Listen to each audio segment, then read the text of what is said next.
And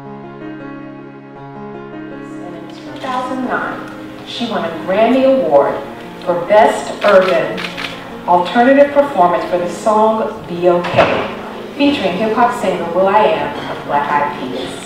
When she's not singing, she's supporting charities with her time.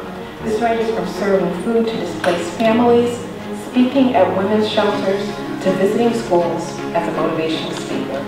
Her heart and next project lies in opening homes for teenage boys. Ladies and gentlemen, Grammy Award winner, Chrisette Michele.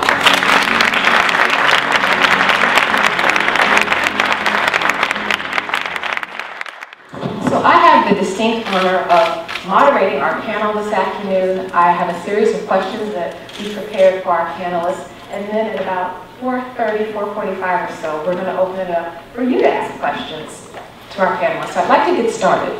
I think it's important to start our conversation this afternoon by really explicating our conference theme, which is old to the struggle, new to the movement. And I think it's so important to acknowledge pioneers from the Harlem Renaissance and the Black arts movement and the embedded social justice tradition of many Black artists from the 19th and 20th centuries. Do each of you see yourselves as an extension of that movement and tradition?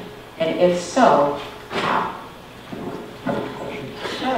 In so many ways, I'm so grateful for those who came before us and paved the way. I think about things like having an agent, and having an agent who is over 60 or almost 70 years old, who has booked the talents of those who still had to maybe walk in the side or not be able to hang out with everybody else. I mean, at the end of the day, the people who taught him might be the people who didn't respect or receive me. So the way that the woman who came before me carried themselves, the way that they treated others, is really, really important, and I think it attributes to just how your character and your demeanor and what you give them paves the way for us, if that makes any sense. I understand that I'm some people's voice. I was almost comfortable saying that. But if someone keeps telling you something, just get over it and deal with it. Essentially, I'll come out with an album, and it'll be an album where it was scientifically created to be played on the radio. And it will be played on the radio, and there'll be a top 10 song on there, and people may or may not purchase it, but usually they will. Then I come out with an album called Let Freedom Reign, and I quote a lyric that goes, I'm not Afro-American, I'm just Black in America, just a passive American making believe I'm better than what we've been. And I get deep, and I say what I really wanted to say on the first one, and not as many people buy that record, right? But maybe half as many. And then I come back out with another one where it's scientifically created to be played on the radio. And having that balance of art is kind of what makes me feel like I'm being honest and conscious, because it is an exhausting endeavor to not be both. I mean, at the end of the day, some days you want to sing about love, some days you really, really, really want to light the fire underneath somebody's tuchus. Really think about society, but you don't want to say goodbye to everybody by doing so. And so it is a tough call, but I think you go back and forth. Being politically correct is not my forte, and I don't try to make it my forte. Sometimes I'll say one thing in Detroit, Michigan, that I won't say in Connecticut, and I might say something in New Orleans that I might not say in Los Angeles, California. I might even create something on Instagram or whatever a social media platform, and only say it when I visit that city and title it to that city.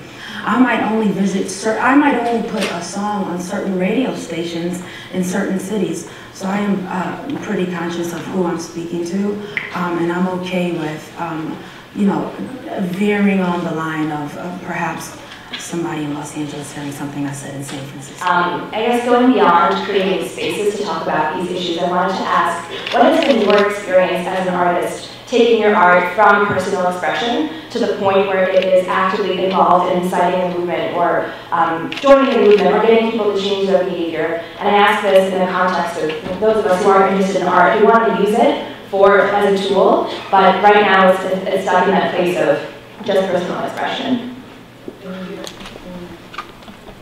I mean, there's so many different kinds of platforms, again, and we live in a world where, I mean, freedom in that way is awarded us greatly. From social media to schools, there are so many places to begin expression. I've been having a lot of fun with something called the Pose and Post Symposium. And it might sound, you know, fun and silly, but essentially it's a group of girls who decided, let's get each other together in a room and share how we, you know, create our art and how we market it and put it out there for the world to see.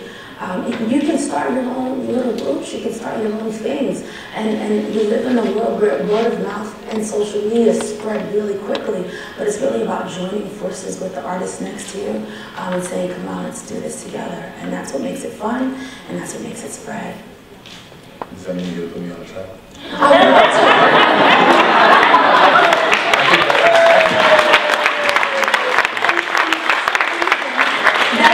Why I choose my features so carefully. That's the reason why I have a feature with Rick Ross and Talib Kweli. Do you know what I mean? That's how we do it. That's how we do it. What can I say? You both have been fantastic. Ladies and gentlemen, Chrisette Michele, Princeton, please join me again.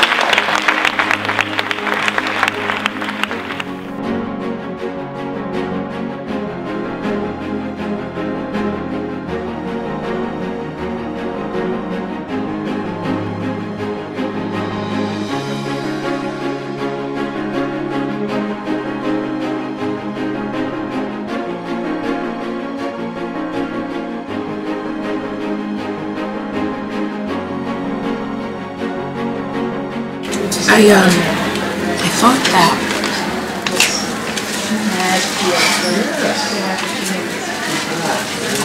I'm gonna think about what I want to say. I'm not really sure how I feel about this moment. I felt like there were so many young people who didn't ask a question. Yeah, it might take a while to... And I wonder sometimes if the reason why people don't answer questions is because people are afraid to ask them. And so, as much as I enjoy being with the young people, I got asked the questions I really wanted to get asked when I came off the stage to take pictures with everybody.